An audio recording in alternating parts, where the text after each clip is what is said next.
하나님의 말씀은 학개서 1장 1절부터 11절까지의 말씀입니다.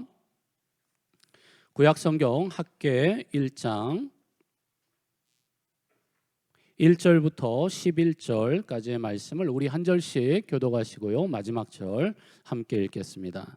다리오 왕 제2년 여섯째 달 곧 그 달 초하루에 여호와의 말씀이 선지자 학개로 말미암아 스알디엘의 아들 유다 총독 스룹바벨과 여호사닥의 아들 대제사장 여호수아에게 임하니라. 이르시되 만군의 여호와가 이같이 말하여 이르노라. 이 백성이 말하기를 여호와의 전을 건축할 시기가 이르지 아니하였다 하느니라.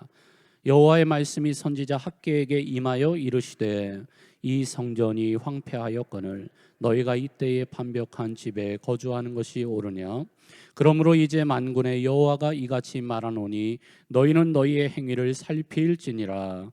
너희가 많이 뿌릴지라도 수확이 적으며 먹을지라도 배부르지 못하며 마실지라도 흡족하지 못하며 입어도 따뜻하지 못하며 일꾼이 삭슬 받아도 그것을 구멍 뚫어진 전대에 넣음이 되느니라. 만군의 여호와가 말하노니 너희는 자기의 행위를 살필지니라. 너희는 산에 올라가서 나무를 가져다가 성전을 건축하라.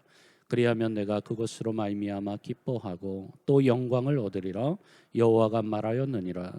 너희가 많은 것을 바랐으나 도리어 적었고 너희가 그것을 집으로 가져갔으나 내가 풀어버렸느니라. 나 만군의 여호와가 말하노라. 이것이 무슨 까닭이냐? 내 집은 황폐하였을 때 너희는 각각 자기의 집을 짓기 위하여 빨랐음이라. 그러므로 너희로 말미암아 하늘은 이슬을 그쳤고 땅은 산물을 그쳤으며. 함께 읽겠습니다. 내가 이 땅과 산과 곡물과 새 포도주와 기름과 땅의 모든 소산과 사람과 가축과 손으로 수고하는 모든 일에 한재를 들게 하였느니라. 아멘.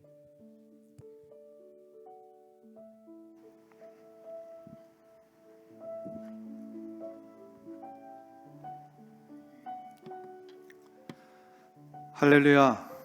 오늘 주일 예배 오신 우리 성도님들 진심으로 축복합니다. 하나님의 은총이 여러분들 모두에게 함께 하시기를 간절히 소망합니다. 서로를 향하여서 한번 축복의 인사를 나누실 때 앞뒤 좌우에 계신 분들하고 악수하시면서 한번 성도의 교제를 이루어주시면 감사하겠습니다. 주님의 이름으로 환영합니다.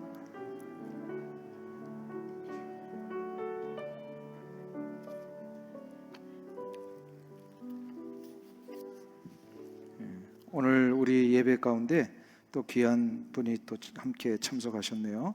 우리 오렌지 카운티 한인회를 수고하고 계시는 권석대 회장님 네 분이 이렇게 오셨는데 잠깐 일어나시면 우리 기쁨으로 환영하겠습니다. 박수로 한번 좀. 네, 감사합니다. 예, 우리 한인 사회에 또 특별히 오렌지 카운티의 수건인 이 영사관, 이 오렌지 카운티의 그 사무소 개설을 위해서 지금 한인회가 수고하고 계시는데 우리 나가시다가 예배 후에 그 사인업에 사인을 좀 해주시면은 아마 이것이 좋은 청원의 근거가 될 것 같습니다. 그래서 함께 힘을 써 주시기를 간절히 부탁을 드립니다. 또 아울러서 미랄의 밤이 있습니다.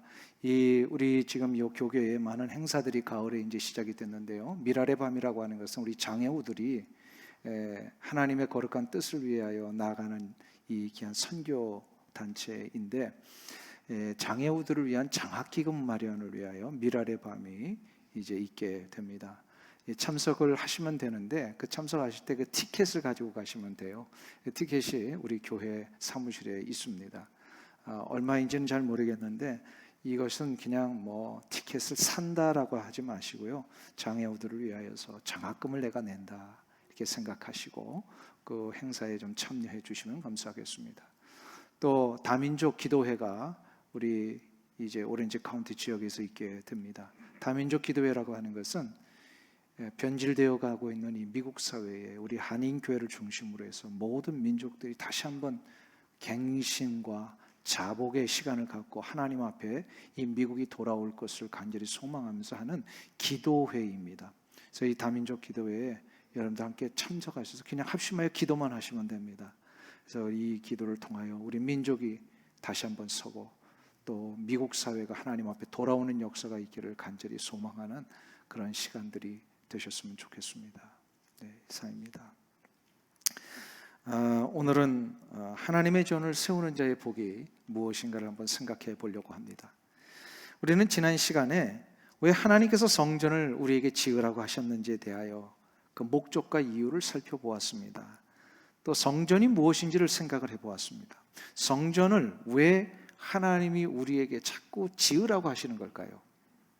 그것은 하나님의 임재하심을 미처 인식하고 체험하지 못하는 인생들에게 하나님의 임재하심을 직접 체험하고 하나님이 우리의 삶에 함께 하신다라고 하는 것을 가시적으로 보여줄 수 있는 그런 구체적인 장소, 이것을 세우라고 하는 것입니다.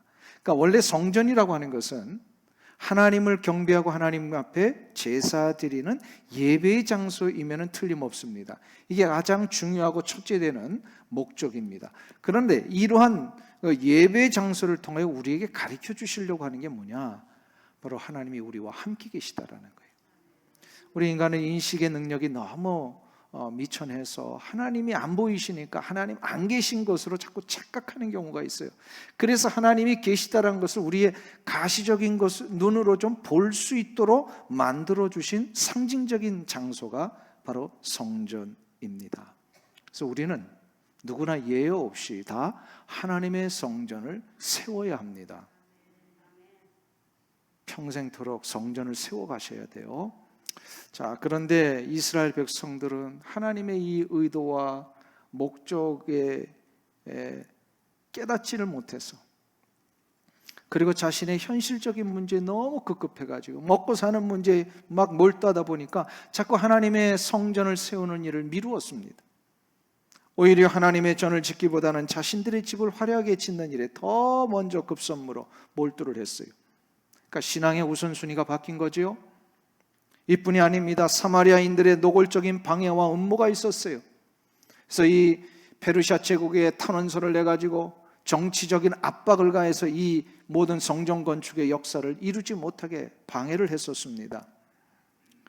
이러한 내적이고 외적이고 환경적인 이유 때문에 성전을 짓지 못하고 있었다는 거예요. 자, 그러면 오늘 이 아침에 제가 여러분에게 여쭙겠습니다. 하나님의 전을 짓지 못하면 누가 손해입니까? 우리 앞에 계신 분들만 손해인 것 같아요. 다시 한번 잘 생각해 보세요. 성전이 뭔지를 우리가 생각을 하셔야 돼요. 제가 이거 모르시는 분들은 지난주 설교를 좀 자꾸 들으세요. 하나님의 전을 세우지 못하면 누가 손해입니까? 예, 우리가 손해. 내가 손해예요. 왜 손해입니까? 하나님의 전을 세우지 못한다라고 하는 것은 하나님의 임재하심의 복을 실제로 체험하지 못한다라는 뜻이기 때문에 그래요. 하나님의 임재하심의 복을 누리지 못하면 어떻게 될까요? 그것을 오늘 본문 6절이 가르쳐주고 있습니다. 우리 6절을 다시 한번 보세요. 6절 말씀 다 같이 한 목소리로 읽습니다. 너희가 많이 부릴지라도 수확이 적으며 먹을지라도 배부르지 못하며 마실지라도 흡족하지 못하며 입어도 따뜻하지 못하며 일꾼이 싹쓸 받아도 그것을 구멍 뚫어진 전대에 넣음이 되느니라. 아멘. 이 6절의 말씀이 어떤 상황인지 좀 이해가 되십니까? 그러니까 이런 거예요. 열심히 땀을 흘려서 일을 하고 농사를 짓는데도 소득이 늘어나지 않는다는 거예요. 아무리 먹고 마셔도 만족이 없고요. 입어도 추위가 해결되지 않는 거예요. 물질을 아무리 모으려 해도 전대의 구멍이 뚫려 있기 때문에 다 물질이 새어나간다는 거예요. 이민생활 하시면서 이런 경험 한 번쯤 해보셨죠? 내가 그렇게 의욕을 가지고 뭔가를 좀 해보려고 했는데 그 의욕을 가지고 시작한 일들 모두가 다 이루신 분, 아마 그런 분은 없으실 것 같아요. 우리의 인생의 일들이 의욕만 가지고 되는 일이 아니잖아요. 의욕을 가지고 그렇게 열심히 일을 했는데도 풀리지 않았어요. 어떤 일들을 좀 계획하고 해보려고 했는데 자꾸 이상한 일들이 왜 터지는지, 밤을 새워 이렇게 모아놓아서 계속해서 이제 꿈을 가지고 이 물건들을 한번 팔아보려고 했는데 뜻하지 않은 이 코로나 바이러스가 탁 터지는 바람에 그 모아놓은 물건들이 쓸모없게 되는 경우들이 우리 주변에 얼마나 많이 일어났었습니까? 아무리 좋은 것을 먹고 마셔도요, 마음의 평강이 시작이 되지 않는 거예요. 미래에 대한 두려움이 밀려오면요, 만족이 안 되고 불안에 쌓이게 될 뿐입니다. 우리 이민자들 치고요, 아끼지 않는 분 없잖아요. 아끼고 또 아끼고 더 모으고 정성을 다하여 노력을 해서 이거 모아놓은 물질을 가지고 뜻한 바를 위해 내가 이거 한번 써봐야지 했는데 차 수리비로 나가고 병원비로 다 나가고, 이런 경험을 해보신 적 있으시죠? 왜 그렇습니까? 아무리 물질을 쌓아놓으려고 해도 삶의 구멍이 뚫어져 있기 때문에 이게 자꾸 새어나간다는 거예요. 물질이 쌓이지 않는다는 거예요. 10절과 11절에서는 그걸 조금 더 다른 차원에서 이야기를 합니다. 우리 10절과 11절을 한번 보세요. 같이 한 목소리 읽습니다. 그러므로 너희로 말미암아 하늘은 이슬을 그쳤고 땅은 산물을 그쳤으며 내가 이 땅과 산과 곡물과 새 포도주와 기름진 땅의 모든 소산과 사람과 가축과 손으로 수고하는 모든 일에 한재를 들게 하였느니라. 아멘. 하늘의 이슬이 그치면요, 팔레스타인 지역에서 농사가 될 수가 없습니다. 땅에 산물이 이렇게 쫙 올라와야 되는데 땅이 황폐해지니까 열매가 맺혀지지를 않는 거예요. 이슬이 내리고 땅이 옥토가 되어서 이렇게 열매들을 맺는 일이 있어도 한번 한재가 닥치면요, 재해가 일어나면요, 그 모든 것을 다 잃어버리게 된다는 겁니다. 지금 이러한 일들이 왜 일어나고 있는 걸까요? 왜 지금 이런 일들이 일어나고 있다고 말씀하는 것일까요? 그 이유를 하나님께서 9절에서 정확하게 말씀하십니다. 9절 말씀을 한번 보세요. 같이 우리 한 목소리로 읽습니다. 너희가 많은 것을 바랐으나 도리어 적었고 너희가 그것을 집으로 가져갔으나 내가 풀어버렸느니라. 나 만군의 여호와가 말하노라. 이것이 무슨 까닭이냐? 내 집은 황폐하였으되 너희는 각각 자기의 집을 짓기 위하여 빨랐음이라. 아멘. 무슨 뜻이에요? 이게 많은 것을 어떻게 좀 구해보려고 했는데 이게 안 되는 거예요. 왜요? 내가 풀어버렸느니라. 여기서 나는 누구죠? 하나님이세요. 하나님이 이걸 한순간에 풀어버리셨다는 거예요. 왜 풀어버리셨을까요? 이스라엘 백성들의 그 소산들을 왜 풀어버리셨을까요? 내 집은 황폐하였으되 너희는 각각 자기 집을 짓기 위하여 빨랐음이라. 하나님의 전을 세우지 않았기 때문이라는 겁니다. 하나님의 전을 세우지 않으면 하나님의 임재와 간섭을 경험하지 못하게 됩니다. 하나님이 간섭하지 아니하시면 어떻게 될까요? 시편 127편 1절과 2절에서 일찍 이것을 깨달았던 시인은, 시편의 기자는 이렇게 고백을 하고 있습니다. 우리 다 같이 한 목소리로 시편 127편 1절과 2절을 봉독하겠습니다. 여호와께서 집을 세우지 아니하시면 세우는 자의 수고가 헛되며 여호와께서 성을 지키지 아니하시면 파수꾼에 깨어 있음이 헛되도다. 너희가 일찍이 일어나고 늦게 누우며 수고의 떡을 먹음이 헛되도다. 그러므로 여호와께서 그의 사랑하시는 자에게는 잠을 주시는도다. 아멘.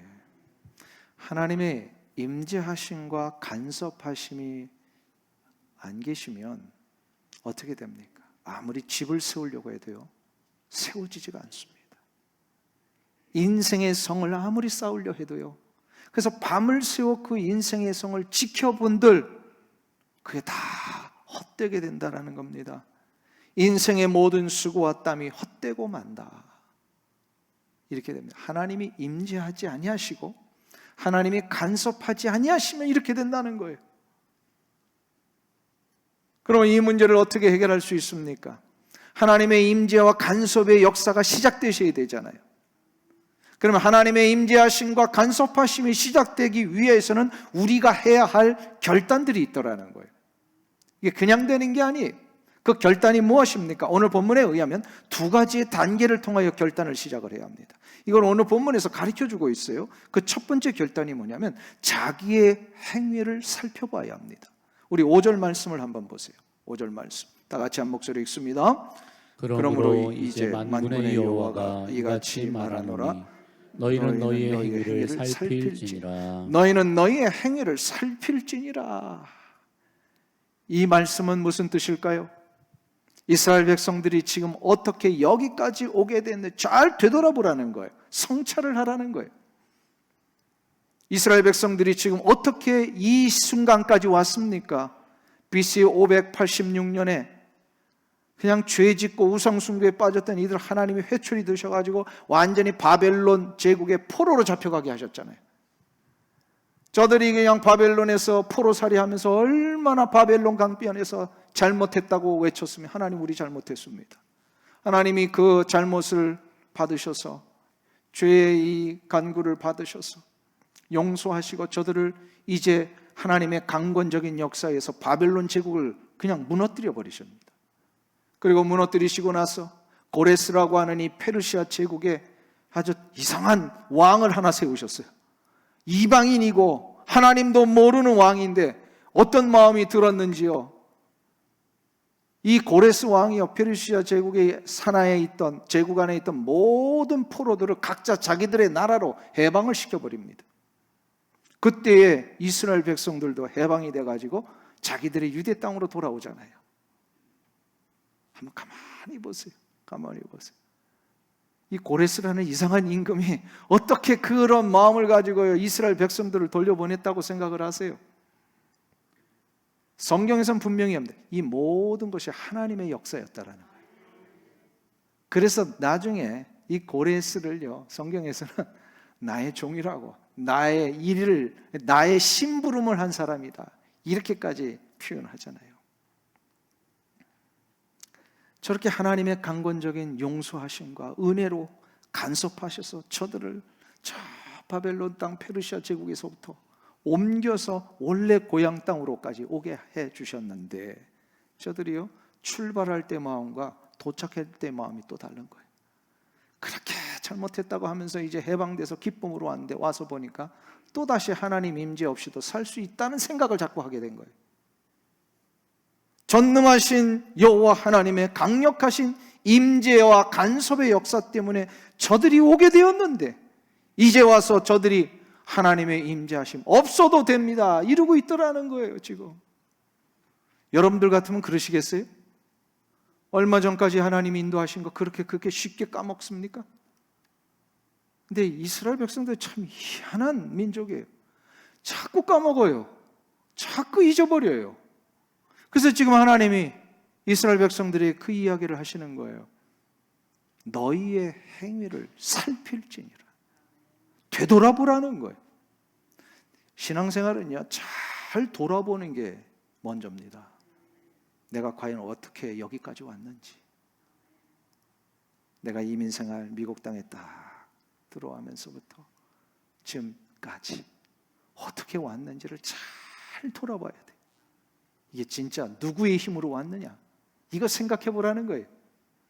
이거를 생각하는 게 얼마나 중요하셨는지 7절에서 이걸 다시 한번 강조를 하십니다. 7절 말씀을 보겠습니다. 같이 읽습니다. 만군의 여호와가 말하노니 너희는 자기의 행위를 살필지니라. 아멘.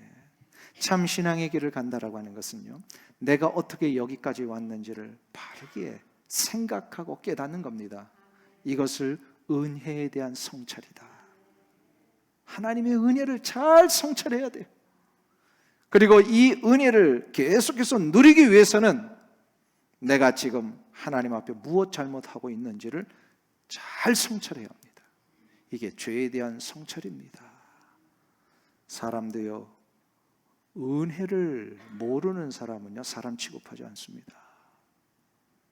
은혜, 이게 누군가에게 베풀어준 은혜를 자기가 힘입어서 여기까지 왔는데 이거 모른 채 하잖아요. 완전히 그 사람 취급 안 해요. 그런데 하나님은요, 모른 채 하셔도 사람 취급은 하시더라고요. 그래서 기다리셔서 그 은혜를 깨닫도록 계속해서 해주셔요. 그런데 이러한 은혜에 대한 성찰과 함께 죄에 대한 성찰을 제대로 하고 나면 어떻게 달라지냐면, 내가 어떻게 해야 이 은혜의 역사를 계속해서 누리게 될 것인가를 알게 됩니다. 이 은혜의 역사, 하나님의 간섭하심의 역사를 누리기 위해서는 뭐 해야 돼요? 하나님의 임재하심이 내게 있어야 돼요. 이것을 열망해야 돼요. 하나님, 내 인생은 하나님이 임재하셔야만 살 수 있는 인생입니다. 이걸 간절히 열망하는 마음이 일어나야 돼요. 그래서 이 열망하는 마음을 가지고 구체적으로 이 하나님의 임재하심과 간섭하심의 역사가 시작될 수 있는 실제적인 결단을 해야 됩니다. 이게 이제 두 번째 단계로 나가는 거예요. 아까는 성찰을 잘하라고 그랬어요. 첫 번째 단계. 그리고 두 번째로는 실제로 성찰한 다음에는 결단해야 돼요. 구체적으로 행동이 나와야 돼요. 그게 오늘 본문에 의하면요, 8절에 나오고 있습니다. 8절을 한번 보세요. 같이 한 목소리로 읽습니다. 너희는 산에 올라가서 나무를 가져다가 성전을 건축하라. 그리하면 내가 그것으로 말미암아 기뻐하고 또 영광을 얻으리라. 여호와가 말하였느니라. 아멘. 우리가 제대로 되돌아보고 성찰하니까 하나님 은혜의 역사가 내게 늘 있으셔야만 내가 바로 설 수 있으니까 어떻게 돼요? 하나님의 임재하심을 간절히 소망을 했어요. 이것을 위해서는요, 구체적으로 무슨 결단을 해요? 하나님의 임재하심을 체험하는 일을 시작해야 되잖아요. 그게 바로 뭐예요? 성전을 짓는 거예요. 성전을 지으라는 거예요. 그런데 이 성전을 지을 때 이스라엘 백성들에게는 한 가지 좀 부담이 있었던 것 같아요. 오해가 있었던 것 같아요. 저들에게는 성전 하면요, 오직 무슨 성전만을 머리에 그리고 있었을까요? 이스라엘 역사에서 가장 아름다운 성전을 지은 사람이 누구예요? 솔로몬이잖아요. 이스라엘 백성들이 성전하면 솔로몬의 성전만을 생각을 했어요. 솔로몬은요, 당대 최고의 자제들을 동원해서 하나님의 전을 건축했던 자입니다. 특히 레바논의 백향목을 저 멀리서 운송해다가 특별한 목수들까지 동원을 해가지고 정말로 전무후무한 아름다운 성전을 건축을 했었습니다. 그러니까 이스라엘 백성들은 그 이후에 성전하면 그런 성전만을 생각을 한 거예요. 성전을 한번 지으려면 이 정도는 되어야지. 아름다운 백향목과 화려한 금장식으로 모든 내부를 이렇게 벽을 만들 수 있는 최소한 이 정도는 되어야 성전이 아닌가라고 생각을 했다라는 것입니다. 이때에 하나님이 말씀을 하신 거예요. 나는 너에게 백향목 성전을 원하는 것이 아니다. 산에 가서 아무 나무나 베어다가 건축을 시작해라. 그리하면 내가 기뻐하고 영광을 받을 것이다. 무슨 뜻입니까? 성전을 짓지 못하게 만드는 모든 핑계와 이유와 여건에 매몰되지 말라는 거예요. 하나님은 백향목을 원하시는 적이 없습니다. 하나님이 원하시는 것은 그냥 하나님의 전을 세우기 위하여 실제로 나아가는 겁니다. 실제로 전을 세우는 거예요. 그냥 하나님은 우리 사무엘 하에서 다윗에게 하나님 분명히 말씀하셨는데, 내가 언제 백향목 아름다운 너 궁궐과 같은 그런 아름다운 전 건축하러 간 적이 있느냐 말씀하셨어요. 중요한 건 뭐예요? 성전을 짓는 겁니다. 어떤 성전이든지 져야 돼요. 부한 자는 부하게 지을 수 있고요, 가난한 자는 약하게 지을 수 있어요. 그러나 하나님은 부한 모습과 가난한 자의 차등을 두시는 분이 아니에요. 중요한 것은 뭐예요? 내가 최선을 다하여 하나님의 전을 사모하고 있는가, 그리고 내가 하나님의 전을 사모하는 마음으로 이 전을 실제로 짓기 위해 나아가고 있는가? 하나님이 이걸 보신다는 겁니다. 그래서요, 성전을 지을 때는요, 간절한 마음이 일어나야 돼요. 열망이 일어나야 돼요. 이 마음이 일어나기 위해서는 우리 안에 그렇게 하나님의 은혜를 많이 베풀어 주셨는데 지금 내 모습은 요거밖에 안 된다라고 하는 이 송구한 마음이 있어야 돼요. 죄송한 마음이 있어야 돼요. 하나님 앞에 내가 그냥 하나님의 은혜도 모르고 그냥 나 혼자 된 것처럼 그렇게 막 나대며 살았던 나의 모습, 이게 하나님 보실 때 얼마나 송구한가. 이거를 사람들의 인간적인 관계에서 이랬다면 자기는 어떻게 돼요? 완전히 퇴출당했는데 그래도 하나님은 퇴출시켜주지 아니하시고 기다려주셨잖아요. 깨달을 때까지. 얼마나 죄송한 거예요. 내 모습 깨닫고 나니까. 이 송구한 마음, 이거를 시편 51편 17절에서는요 상한 마음이다 이렇게 말씀을 합니다. 우리 시편 51편 17절을 같이 봉독합니다. 하나님께서 구하시는 제사는 상한 심령이라. 하나님이여 상하고 통회하는 마음을 주께서 멸시하지 아니하시리이다. 아멘. 하나님이 지금 원하시는 마음은 뭐라고요? 상한 심령이라. 하나님 앞에 죄송한 마음이 있어야 돼요. 하나님이 구하시는 제사는 상한 마음이라.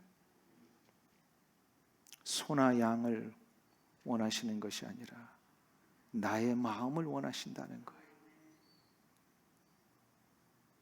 상한 심령이 되려면요, 아까 어떻게 해야 된다 그랬어요? 은혜의 성찰을 해야 돼요.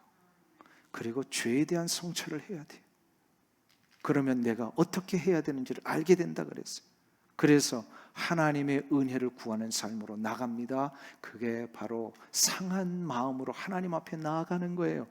산에 가서 나무를 가져다가 성전을 지으라고 하신 이 말씀은 결국 화려하고 멋있는 자재를 구입하다가 금으로 장식하라는 말씀이 아닙니다. 하나님은 그런 성전을 지으라고 하신 적이 없어요. 성전은 상한 심령으로 지어야 합니다. 내가 얼마나 부족한지를 깨닫고 이러한 부족한 모습에도 불구하고 하나님의 은혜를 베푸셔서 나의 삶을 인도하셨기에 앞으로도 나의 삶을 분명히 인도해 주실 것을 믿으며 바라보며 감사함으로 나가는 것, 이것이 바로 참된 참된 성전을 짓는 성도의 모습입니다. 이러한 마음으로 성전을 짓는 자들에게는요, 하나님이 주시는 복이 있습니다. 복이 있어요. 근데 이 복을 주실 때 하나님도 그 단계를 가지고 복을 주시더라고요. 보니까 그 첫 번째 다가오시는 방법이 있어요. 하나님이 우리에게. 미국의 유명한 교육학자 가운데 파커 팔머라고 하는 분이 있습니다.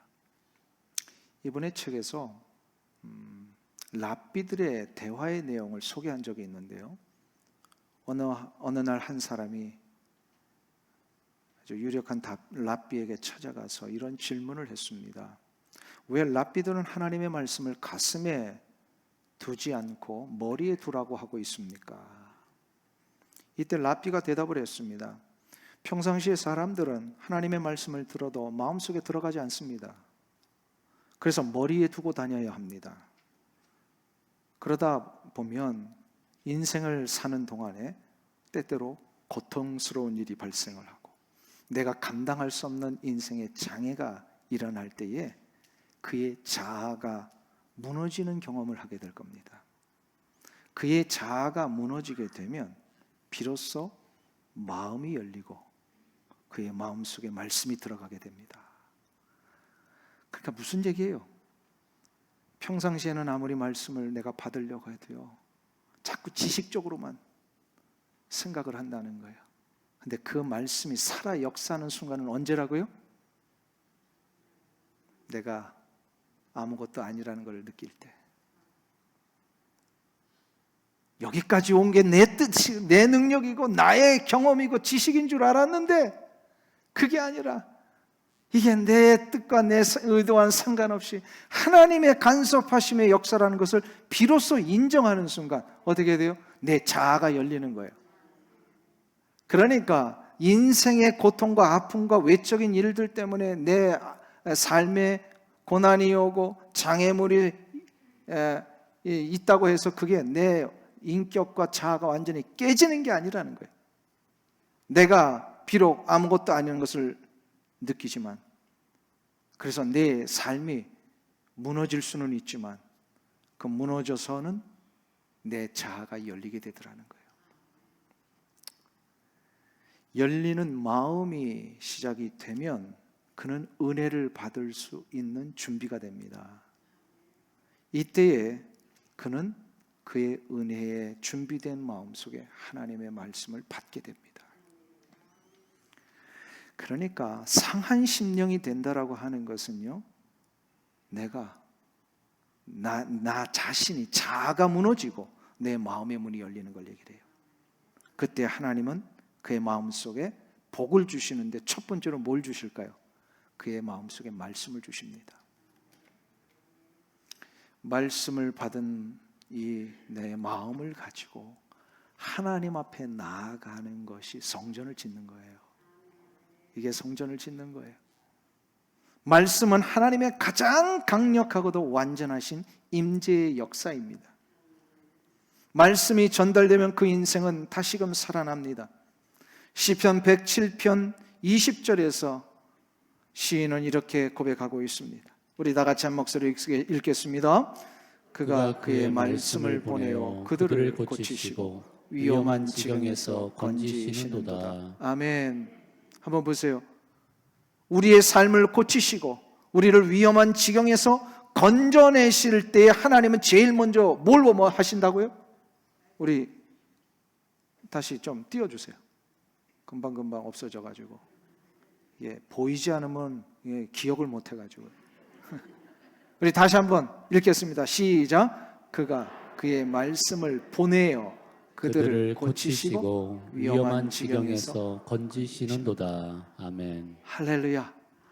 우리의 삶을 고치시고 우리를 건져내시기 위하여 하나님이 제일 먼저 시작하는 첫 방법이 뭐라고요? 말씀을 우리 가운데 보내시는 거예요.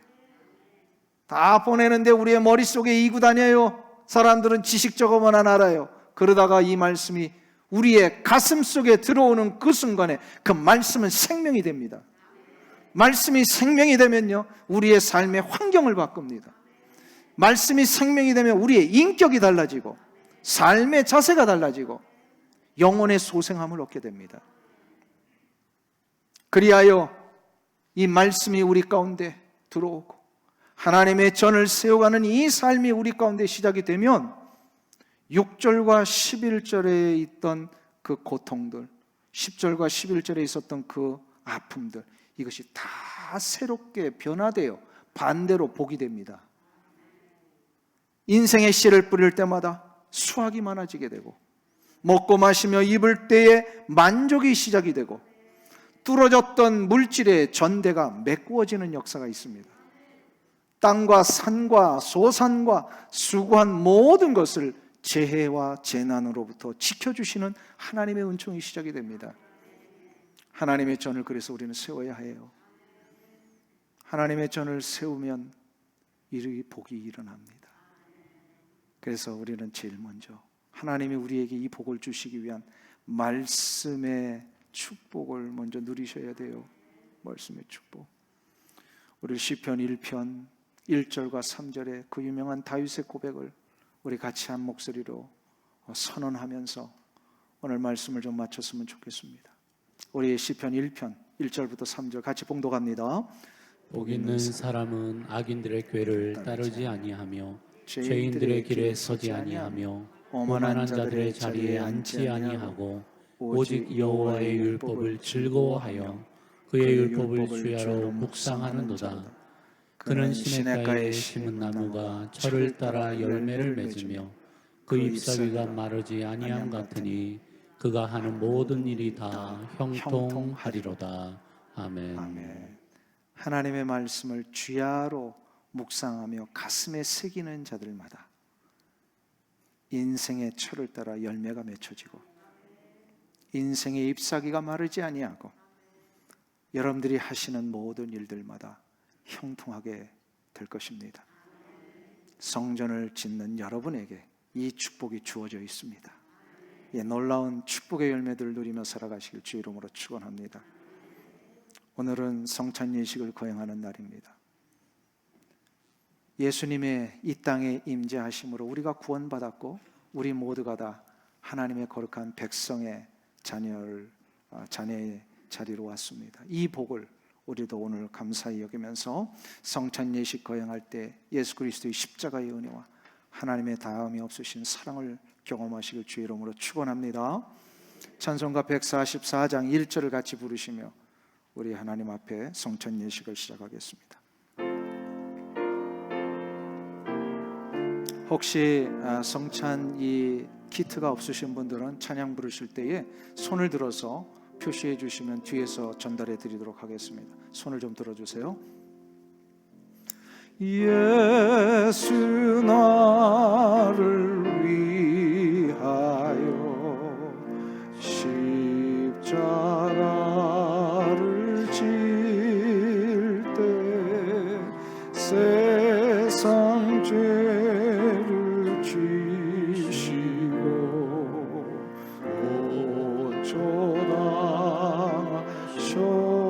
고쳐당하셨네.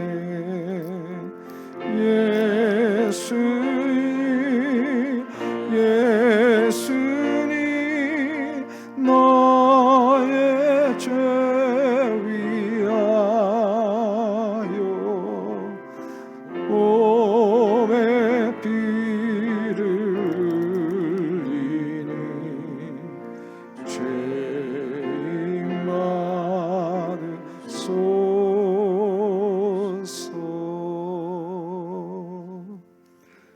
성찬 예식은 우리 주 예수 그리스도께서 십자가에 달려 돌아가시기 전에 우리에게 명하신 영원한 예식입니다.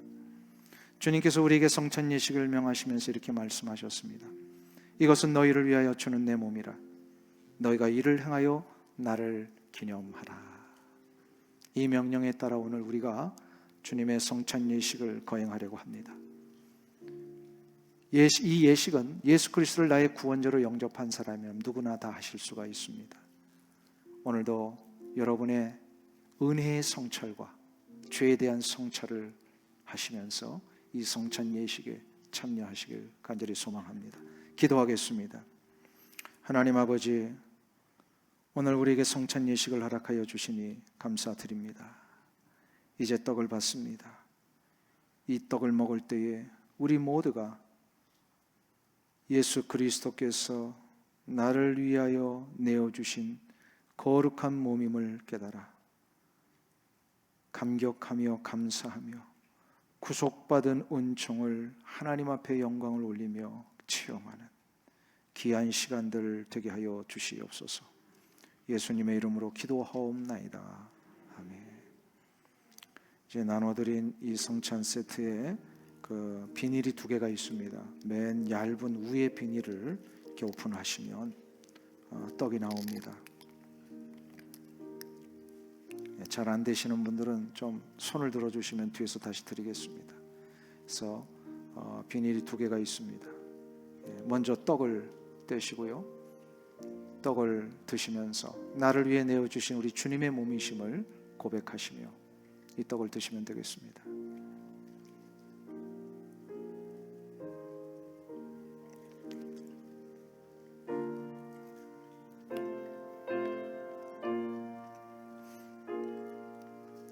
주 예수께서 잡히시던 밤에 떡을 가지사 축사하시고 떼어 이르시되 이것은 너희를 위하는 내 몸이니 이것을 행하여 나를 기념하라 하시고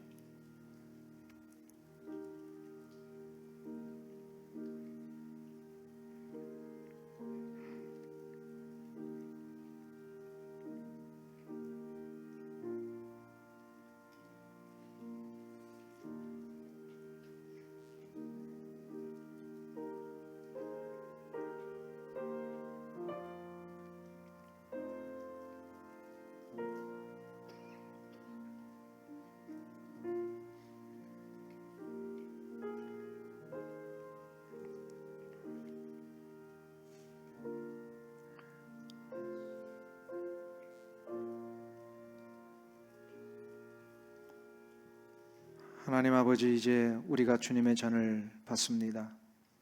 이 잔을 마시며 우리 모두가 예수 그리스도의 보혈로 죄 씻음 받고 하나님의 거룩한 자녀의 자리로 옮겼음을 고백하오니 이곳에 주의 은혜를 부어 주시옵소서.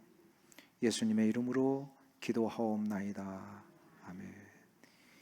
이제 두꺼운 비닐을 한 번만 더 오픈하시면 거기에 주님의 보혈을 상징하는 포도주가 있습니다.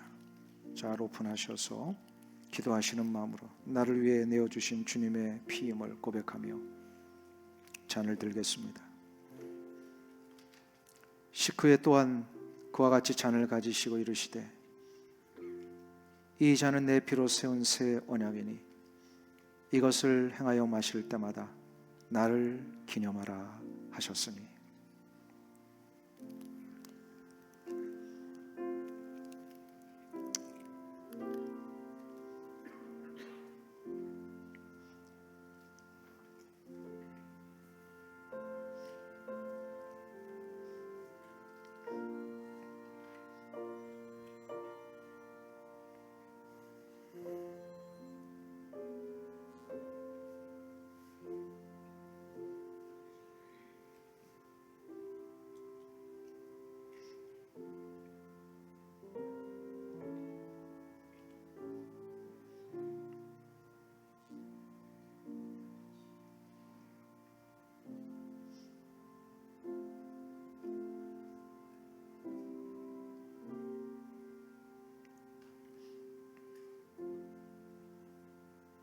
하나님 감사합니다.